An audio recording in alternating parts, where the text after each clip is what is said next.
to Athletes and Entrepreneurs, the Alumni Journey. I'm Rob Finkelstein, founder and CEO of Alumni Direct, where we've created a platform to help athletes and other alumni network and connect with each other and tap into various resources in health and career and finance.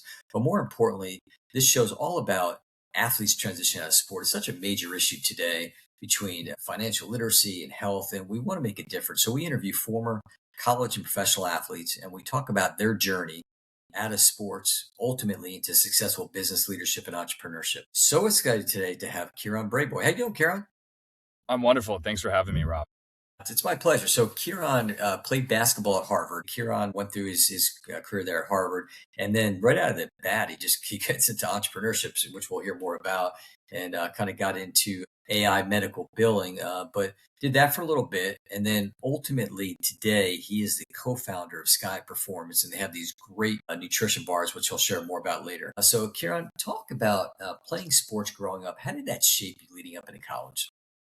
To be honest, I hated sports when I was initially growing up. I was the kid who would like sit in the field during the baseball match and like pick grass. I didn't really watch sports growing up. I did like being outside. I liked activity. And what I first actually spent a lot of my career in was hockey. My grandpa came here from Ireland, and for some reason in Chicago, he loved the Chicago Blackhawks and he loved going to games. So my mom basically just put me in hockey. And I did that until seventh grade. I wasn't like the best hockey player, and it got to a point where I was 6'7" in seventh grade, and they're like, "Why the hell are you on the ice right now?" And they put me into basketball, and I tried basketball a few times growing up, but I never really got too into it. But I can't remember exactly why, but for some reason in eighth grade, I got more and more excited about it, and I think I got more and more comfortable with my height, and I wanted to utilize it in a way that was impactful. And I kind of felt a little bit like an outsider with my height growing up, but here was like a place where people really valued that, which got me excited. But of course, I started from like the bottom of the bottom when it came to coordination. I'd grown very quickly. I was incredibly uncoordinated. I'd never played any sports really that involved like catching a ball or shooting a ball, so it was a nightmare. But I don't know where this really ticked off, but I got like really into basketball and I basically became obsessed with it. And I joined my middle school team, and I would practice early in the morning, and then I'd go to practice after school and then practice afterwards. I think there was just kind of this huge gap I had to make up for, but there was potential with my height, which kind of got me really excited. The performance came a bit slow. I wasn't performing even close to my best for a really long time. There were other players that were much better than me, even though I was taller than them, which was frustrating. And it wasn't really until sophomore year of high school really had like a breakout year. Freshman year on varsity, I rode the bench. Sophomore year started, I was the highest scorer on our team. And then after my sophomore year season, I started to get a ton of different D1 offers, which was super exciting. But that's kind of my sports career at a high level.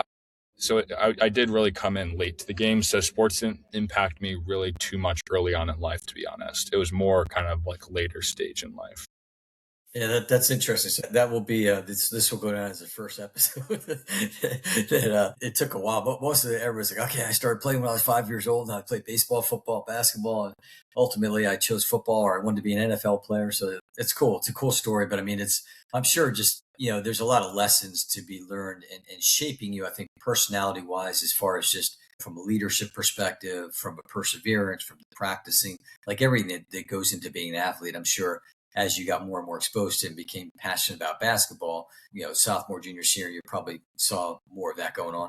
Yeah, I mean, I think I do become like very focused on one thing at a time. And while I wasn't playing sports early on in life, I was interested in other things. Like I was obsessed about like making Legos and creating movies. Like that's what I loved, and like stuff along those lines. So I think I still had like that kind of like obsession. I think that like singular focus and obsession is helpful when it comes to performing, because if you think about something every single day, you wake up, think about it, go to sleep, think about it, your brain rewires and you start to have some needle movement on that end.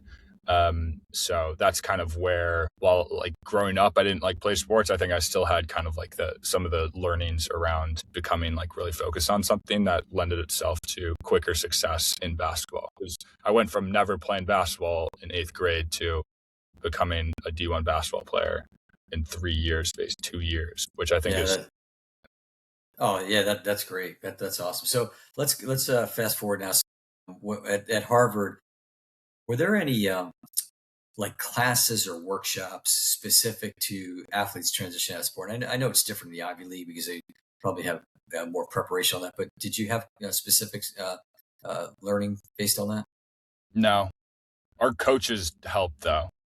Okay. Harvard has, I don't know if it's just Harvard. I think it might be all the Ivy Leagues, but they really have a policy around non-preferential treatment towards athletes.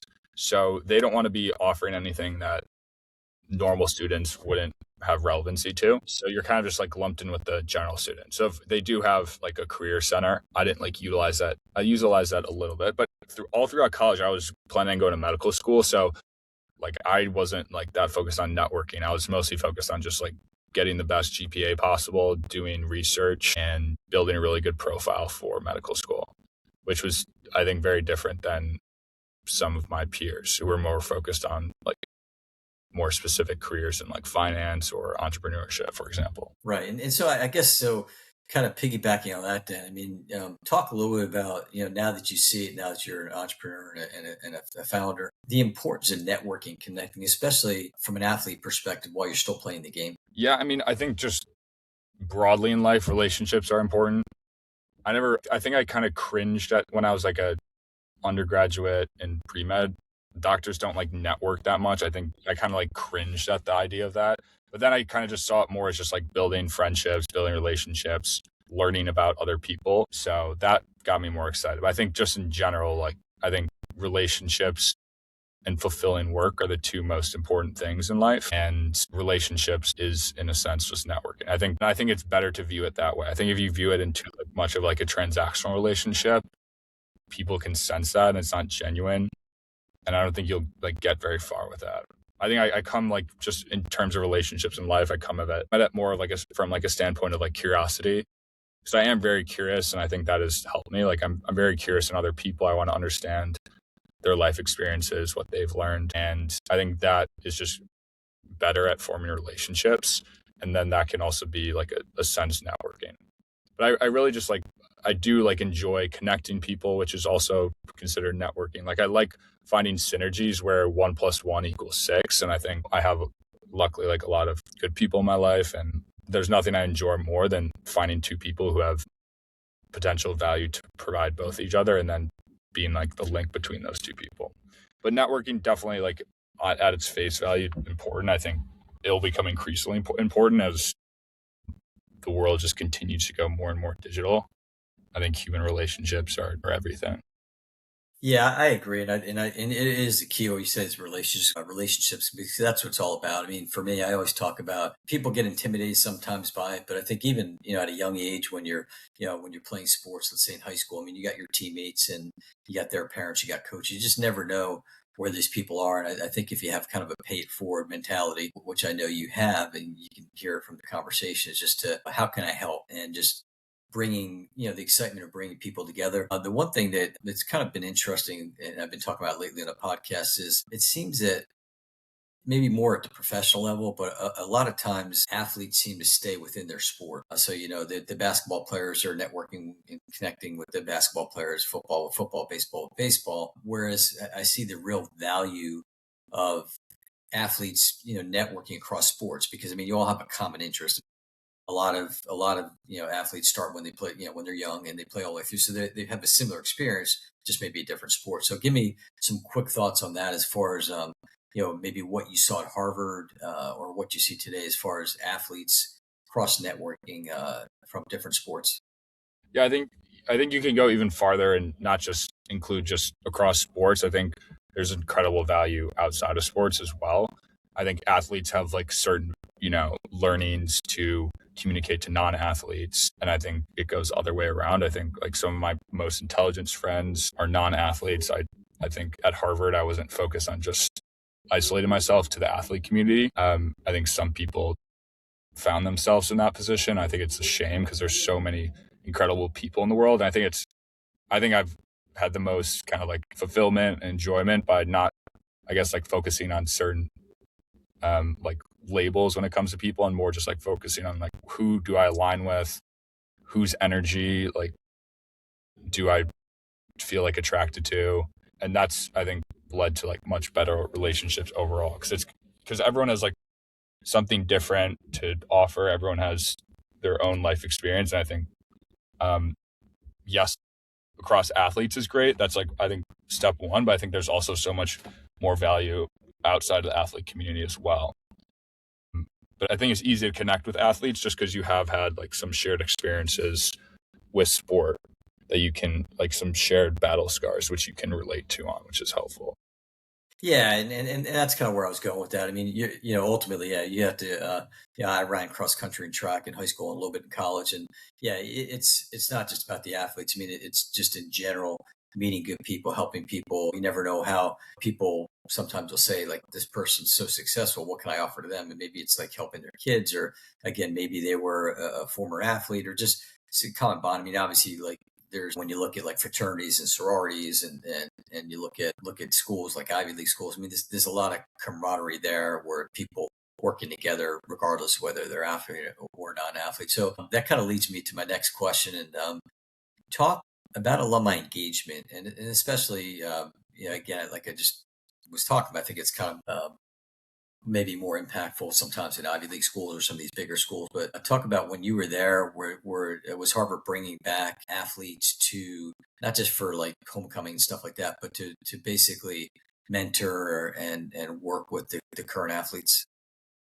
Yeah, Harvard basketball had like a mentorship program where they would pair you with some basketball alumni, and then you guys would have conversations on a frequency which you dictated. So I thought that was super great. I'm actually one of the people that I talked with a lot was I'm meeting him for lunch on Friday in New York, which is cool. And then also, like, if there were any people who I wanted to speak to, I could proactively reach out to them. For example, since I was interested in medicine, there was this, he wasn't a Harvard basketball player or even a Harvard athlete, but he was like a friend of Harvard basketball. This professor, Dr. Augustus White, who is, I think he was like the first Black Stanford medical student.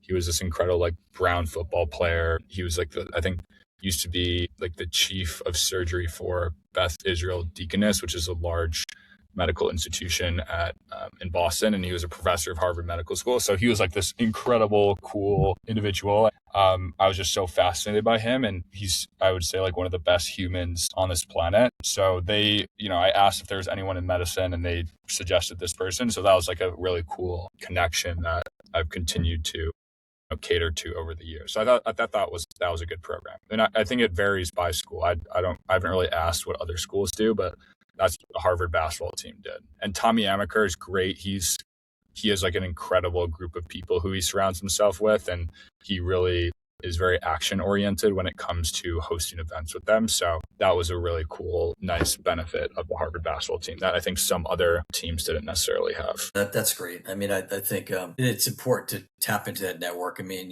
obviously it's something that's near and dear to us at Alumni Direct, but it's just we want to bring people together, and I think it just like whether it's an athlete or we talked before, but like as an alumni, just bringing that together. And I always say too, like when you're far away, like for me, I went to University of Delaware, and so when I'm in South Florida and I meet other Delaware alumni, it's kind of cool to me.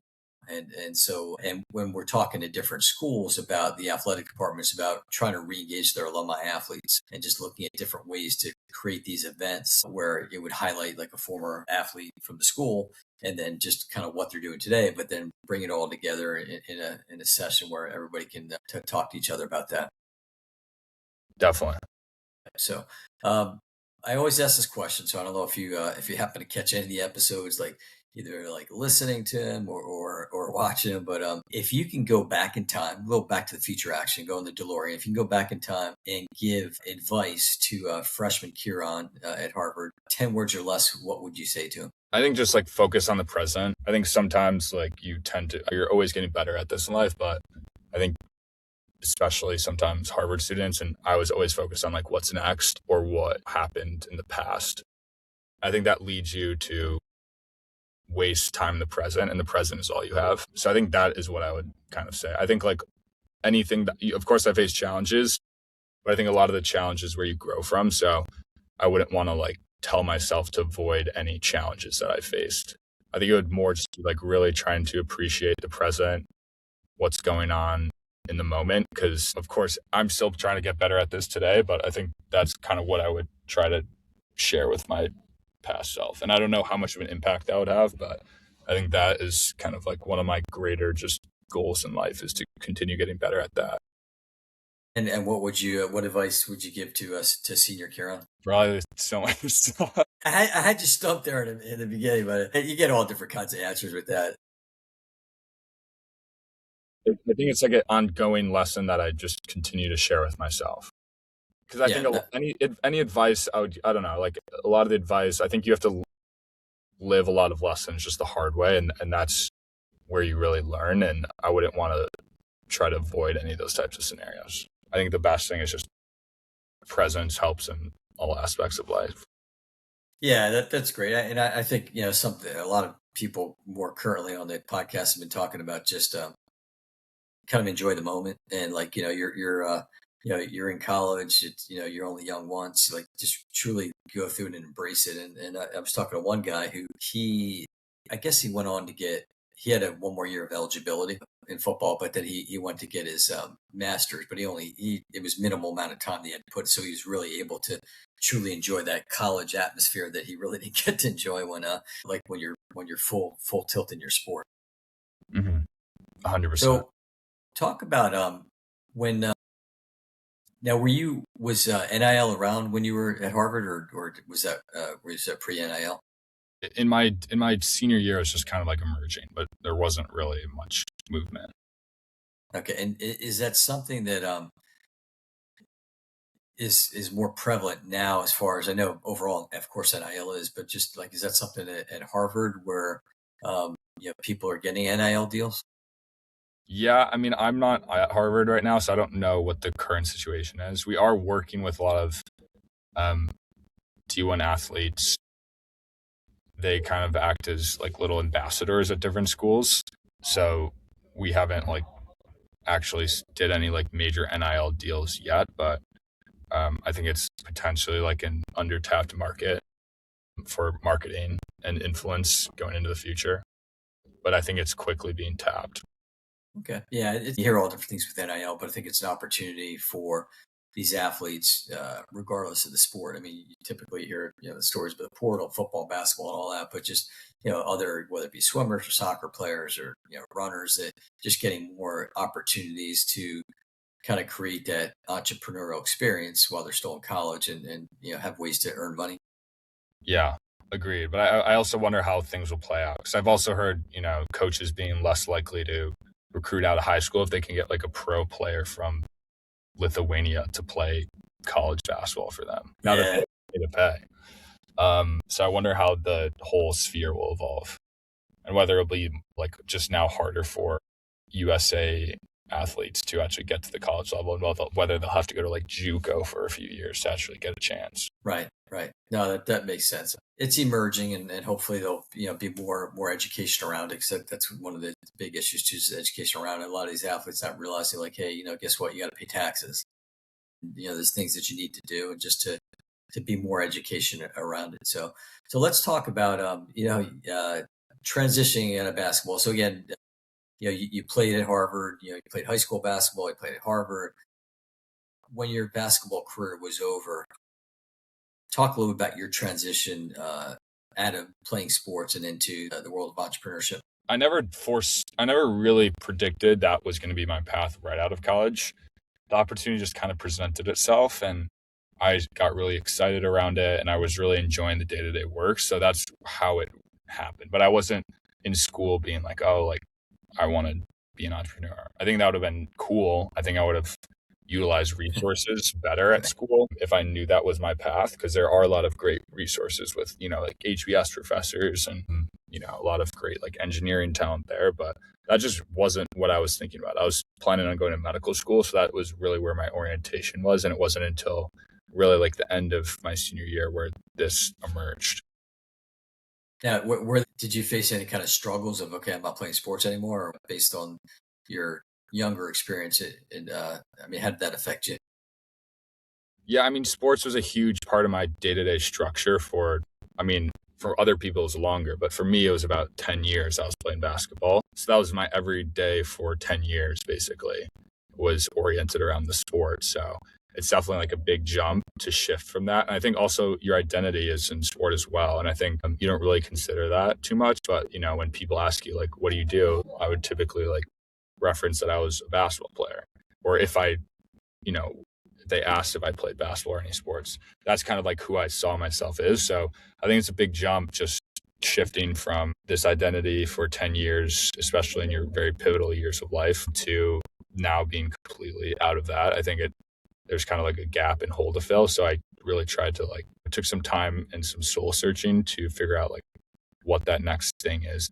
I think also just built confidence in myself as well, that I don't even need an identity that's attached to some like external source as well. Like I think you can also get to a point where some external identity doesn't really define you. And I think it forces you to focus on more just like character development and really understanding yourself and who you are at the end of the day as well. Yeah, absolutely. And so I guess maybe, and you kind of said a little bit there, just now, but give some words of advice to athletes as they transition out of sport. I'm trying to reflect back as to what my kind of like thought processes were when I was first transitioning out of it. I think it's a period of suffering afterwards. And I think take some time to really sit with that suffering and don't rush into something else just to fill that void. I think really take some time to sit in that state of uncomfortability and reflect on what do I care about? Like what values are there? And then you can start to try out some different things that might be a good fit for the next 5, 10, 15 years of your life. But I think some people kind of just like rush into something or kind of rush into something that's not very beneficial for them just because there's this huge gap there and you're uncomfortable and it's hard. And I think you can learn a lot about yourself in that limbo state. Okay. All right. Good advice there for sure. So now we're going to fast forward to, just, I guess, how do you see as an entrepreneur and a founder, the foundation of being an athlete? How do you see that helping some of these athletes as they move forward and if they have an interest in being an entrepreneur? I think perseverance is a big thing and consistency. You typically have to, suffer and fail for a very long time and sometimes in entrepreneurship. And every day you're kind of failing a little bit. And I think you really just have to like eat glass a lot of the days. And I think that's similar to sport. You're doing something that's pretty like often monotonous every single day, whether it's shooting, 500 3-pointers a day or something. Like just you stay consistent with something and the results don't show up necessarily immediately, but over time they start to compound and just like very marginal differences in performance as you continue to grow have huge impacts down the line. So I think that's just probably like the biggest key thing, just not giving up, persevering, staying consistent, and then just doing whatever it takes to win. I like it. And then, so now let's talk about Skye Performance and kind of where the idea came from, and talk more about the product itself.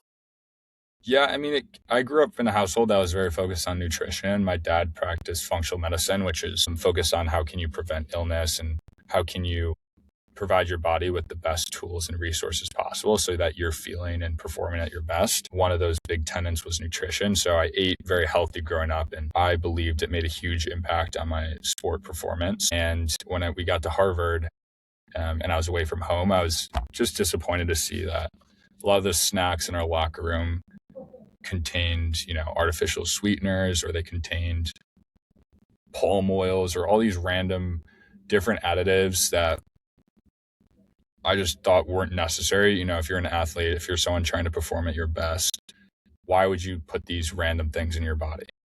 And is there a way to do it where you create something that is beneficial to performance and tastes good that doesn't have 40 ingredients in it?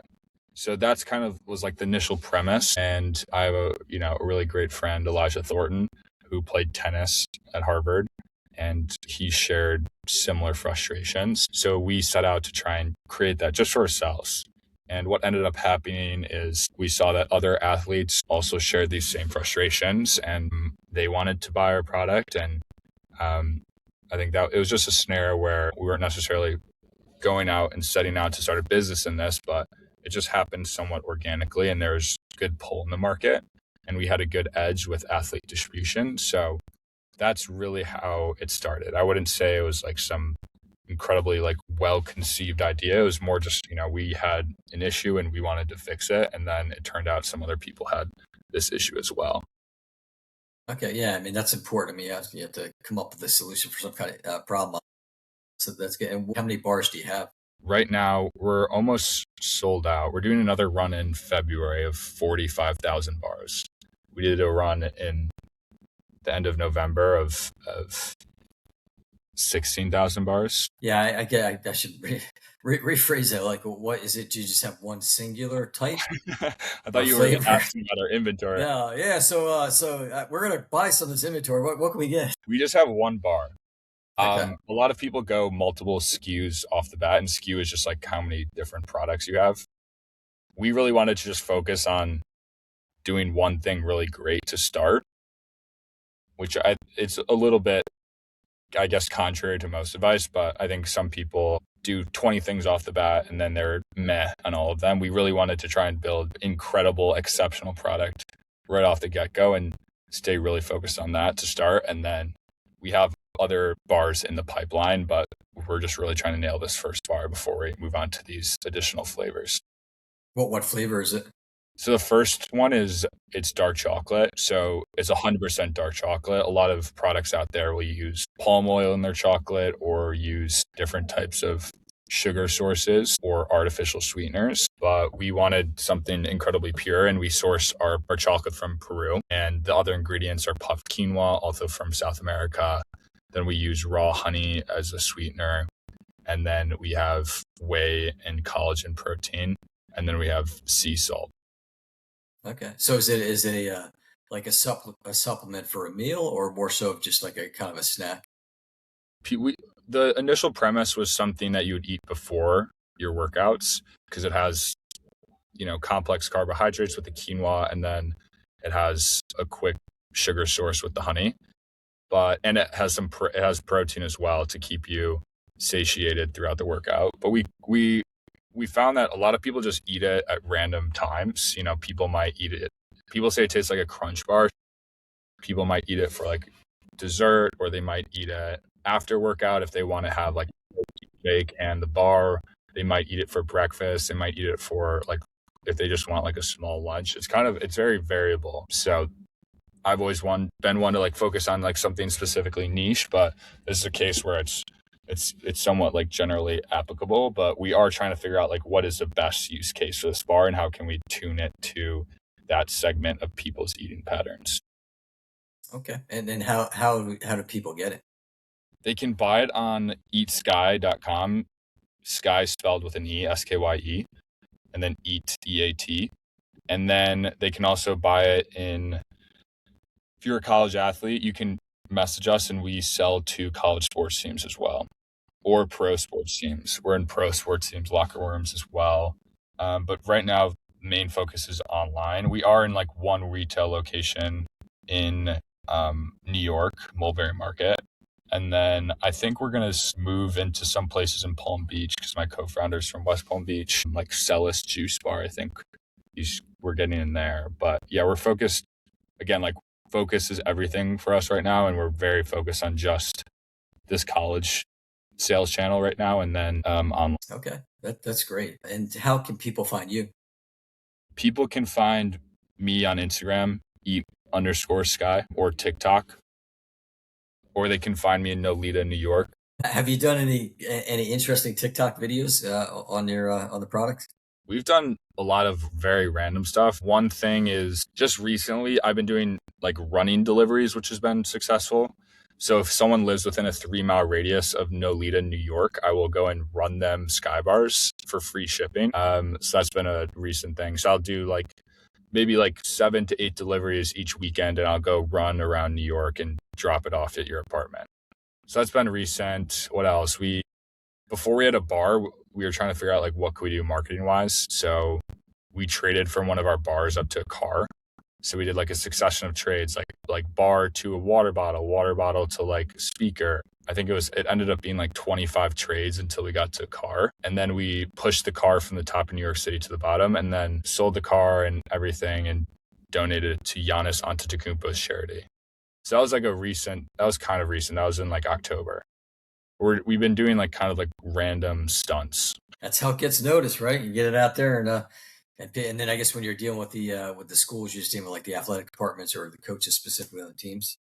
Athletic departments, typically the nutritionist or the strength and conditioning coach. But if it comes from the athlete at the end of the day. The nutritionists want to buy stuff that athletes want. It always helps if some athlete makes a request to the nutritionist. All right. Well, this has been great. We appreciate the time. I mean, I think I always talk about it each episode. I call them the nuggets. Just Ciaran gave some great advice and just kind of going through his journey. And Skye bars sound exciting. We'll have to get some in the market here. I'll have to test them out for sure. And you can find us on alumnidirect.com. You can go to our YouTube channel to find the episodes. We're also across Spotify and Apple, and we really want to make a difference. I talk about even just one athlete, but hopefully many athletes. It is an issue with transition as sport, and we want to just teach and inspire that there is in fact life after sports. So again, thank you so much, Ciaran. Wonderful. Thanks for having me on. It's been a pleasure.